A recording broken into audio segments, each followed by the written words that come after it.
Good morning, everyone. This morning I have the pleasure of being with my brother and him participating with me in this devotional.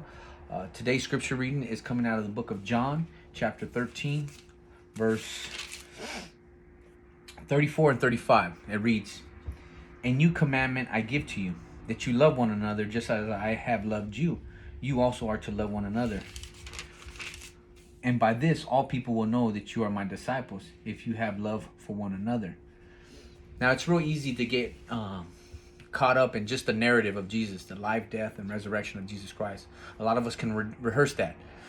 We know the story of redemption. We know what it is that Christ has done to accomplish our position with Him.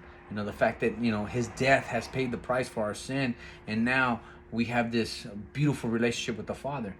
But in the process of learning about the narrative, we overlook the very essence of Christ's message. And here, this is one of those moments where, he tells us and describes to us what our life should be characterized by. And in this verse, he talks about love, how love will be a defining character of his disciples. And so when you hear that verse, and I'm going to read it again, what comes to mind for you? How does it speak to you? So it's John chapter 13, verse 34 and 35. It says, "A new commandment I give to you, that you love one another, just as I have loved you, you also are to love one another.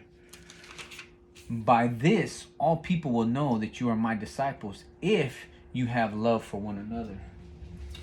And you know what? I feel like kind of always had like a misconception on that. Like, I know when I came to the word to know God and to just to dig deep, I kind of just thought I had to have my ducks in a row. I was always like thinking like, man, if I did it this way, God wouldn't forgive me, and I'd get myself going on a little tangible, and then sure enough, I do something wrong, and I feel like I've let myself down and let God down. So as I'm learning, it's as simple as that. Love. It's love your brother, love your neighbor.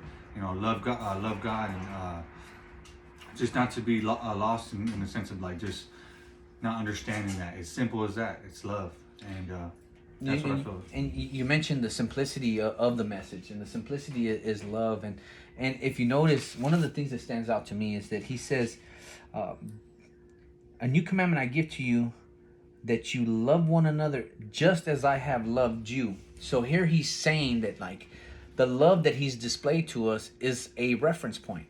So when you look at the life of Christ and you think about his sacrificial love, so the fact that he offered up his life as a sacrifice for you and I, he was willing to do for us what we were incapable of doing for ourselves. And he did it at a time when we're, in rebellion, stuck in a life of addiction, all these very things that never warrant what he didn't do for us what we deserved. He did for us what we were not only incapable of doing for ourselves, but what we didn't deserve. And that's the essence of love. And he's saying that when your love reflects that type of love, then this is how the world will know that you're my children. So when you think about that type of love, this sacrificial love, what comes to mind for you? Sacrificial love, like just a love for his father to his son, kind of like that. Sacrificial love, where it's like, we know we're gonna make mistakes, and of course we're gonna just like any father would do his son. He would discipline him and teach him. So it's a love that's unexplainable, but it's like it's undeserving in a way, and but it just comes now. God gives it to us, but as long as we learn to know that we can't get too legalistic on certain things, it's love. So bottom line, it's love, as Jesus said. And I like what you said. It's unexplainable, because God is the essence of love. And so the fact that we're children created in his image and likeness, we are to reflect that same characteristic of love. And so when we can grasp God's type of love, the love that he has displayed to us through Jesus Christ, the life and death and resurrection of Jesus Christ, it's a challenge to what we have to do is display that same type of love. And a lot of times we struggle with the flesh because of that.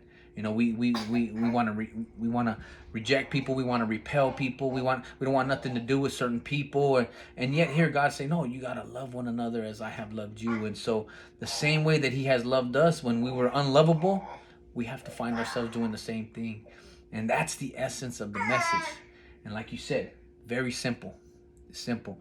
Grow in love, and that's the true measure of spirituality. That's the true measure of whether or not you're in the faith or outside the faith. Scripture is John chapter 13, verse 34 and 35. A new commandment I give to you, that you love one another just as I have loved you. You also are to love one another. And by this, all people will know that you are my disciples, if you have love for one another. God bless.